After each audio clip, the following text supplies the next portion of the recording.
In Hogan's lessons on playing, there are 3 different states of the backswing depicted in the illustrations. As you see here, they are first, about a third of the way back, secondly, back to approximately the 9-3 position, and then at the top of the backswing. It's generally assumed that these are just 3 arbitrary spots in the backswing. However, when you look at the hip turn and the shoulder turn,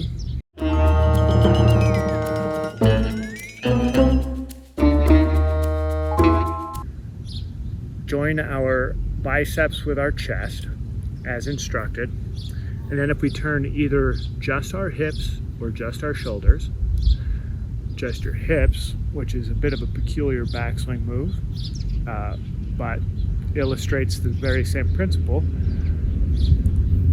Just our shoulders, we go back to that same position that's illustrated in the lesson on playing. Now if we turn both our hips and shoulders, we come back to here, which is the position shown second. When we look at that down the line, we have our shoulders. Shoulders take the club back to 1/3 of the swing. We have our hips. Same story, approximately 1/3 of the backswing, and then the combined hips and shoulders until you get back to here. You'll note, as you look at the down the line view, that those 2 positions are perfectly on plane. The assumption that most golfers make, they should take the club back with their hands and arms. Watch what happens when you take the club back with your hands and arms. A, it goes back to almost a full swing. B, it breaks the plane.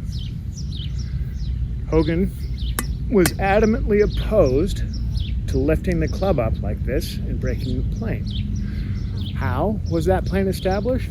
Quite simply by turning the hips and shoulders, and then when you keep the momentum going and lift your arms, from there you are on plane and you've made a full shoulder and hip turn.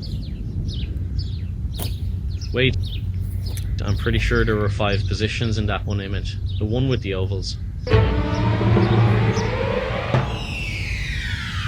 have to admit, for a second there I thought you had me. Let's take a bit closer look at those pages. 5 positions. The first one we omit. That's address. The second, 4th, and 5th, though, those do coincide with the 3 positions from the plane. The second position is the shoulders and how far back the club goes. The 4th is the shoulders and hips.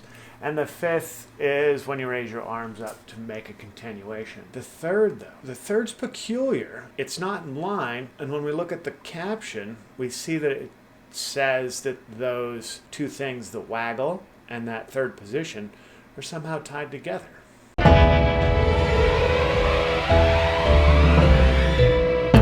We've only just scratched the surface. Subscribe now as we delve deeper than anybody ever has into Ben Hogan's masterful 5 lessons in the modern fundamentals of golf.